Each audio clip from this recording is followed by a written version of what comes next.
देखिए 8.9 जरा कई लाइनों में लिखा हुआ है, तो देखने से थोड़ा घबराहट उसमें लगती है। क्वेश्चन कह रहा है कि the terminology of different part of electromagnetic spectrum is given in the text. मतलब आपको बुक में अलग अलग स्पेक्ट्रम के टर्मिनोलॉजी लिखी हुई है, उसमें वेवलेंथ क्या है, ये क्या सब कुछ दिया हुआ है ना। भाई फार्मूला आपने पढ़ा है ना, जिसमें स्पेक्ट्रम दिया हुआ है, गामा रेज, एक्स रे सबका दिया है ना। तो कहते हैं उसके टर्मिनोलॉजी आपको टेक्स्ट में गिवन है, ठीक है। Use the formula of energy E बराबर H nu for the energy of quantum of radiation photon. Photon की एनर्जी का फॉर्मूला ई बराबर एच न्यू यूज करके and obtain the photon energy of unit electron volt for different part of the EM spectrum. In what way are the different scales of photon energies that you obtain the related to the source of electromagnetic radiation? समझ में आया question? थोड़ा बहुत आया, मतलब थोड़ा भी आया बहुत भी आया, दो बातें कैसे हो सकती हैं। देखिए किसी फोटान की एनर्जी का फार्मूला, एक मिनट, किसी फोटान की एनर्जी का फार्मूला बोले एच न्यू है, ठीक है, या हम कह सकते हैं एस सी अपान लैम्डा है। तो इलेक्ट्रोमैग्नेटिक वेव में हर एक वेव का लैम्डा चेंज हो जाता है। तो मैं ऐसा करता हूं, पहले एनर्जी का फॉर्मूला निकाल लेता हूं, ठीक है, लैम्डा की किसी भी वैल्यू के लिए। तो एनर्जी का फॉर्मूला निकालेंगे तो एच क्या है, प्लैंक कांस्टेंट 6.6 इंटू 10⁻34, और सी क्या है 3 इंटू 10⁸ अपॉन लैम्डा हमको मालूम नहीं, लैम्डा तो चेंज होता रहेगा ना। और ये हमने सॉल्व किया तो इसकी यूनिट क्या आने वाली है, जूल आने वाली है। अब हमसे कह रहा है एनर्जी इलेक्ट्रॉन वोल्ट में निकालो, तो 6.6 into 10⁻34 into 3 into 10⁸ electron volt में कैसे चेंज होगा, 1.6 इंटू 10⁻19 से डिवाइड किया, और लैम्डा तो ही है, ये इलेक्ट्रॉन वोल्ट में चेंज हो गया।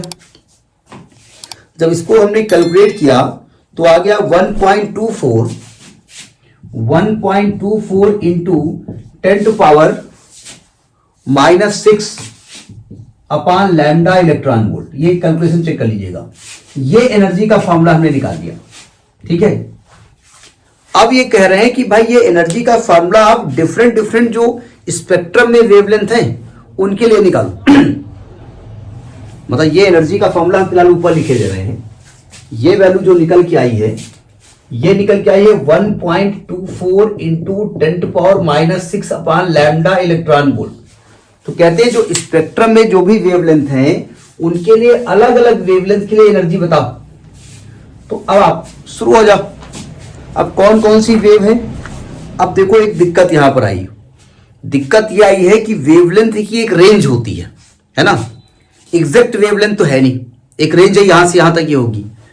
तो एनसीईआरटी में देखिएगा कौन सी रेंज है, अलग अलग बुक में अलग अलग वैल्यू लिखी हुई है।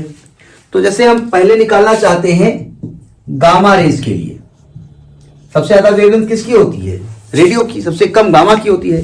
तो गामा की जो वेवलेंथ है वो 10⁻12 मीटर है।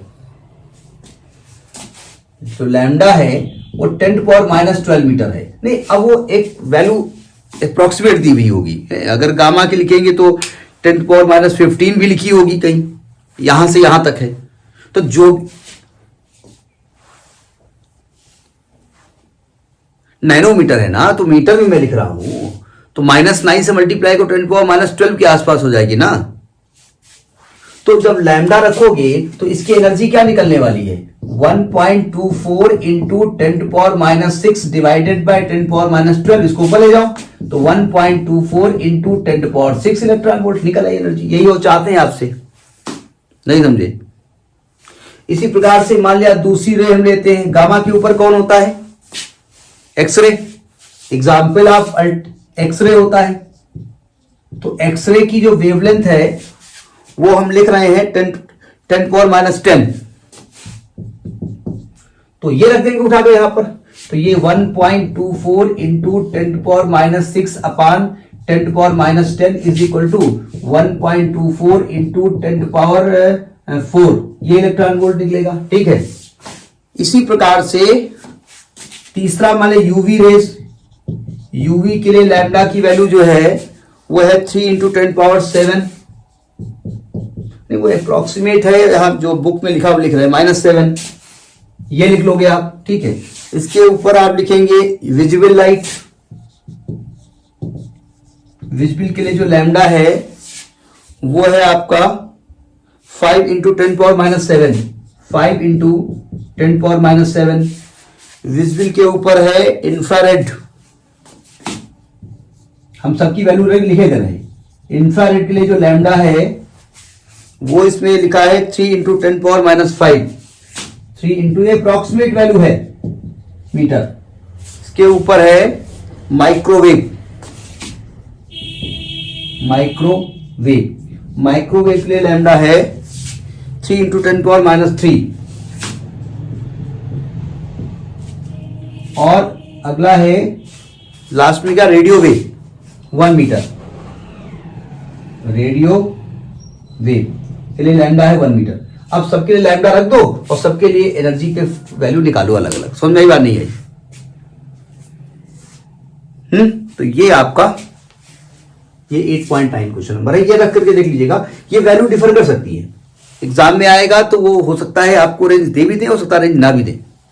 ठीक है, एनसीईआरटी दिया है क्या रेंज, उन्होंने दिया है रेंज? लोकल क्वेश्चन नहीं दिया गया है ना।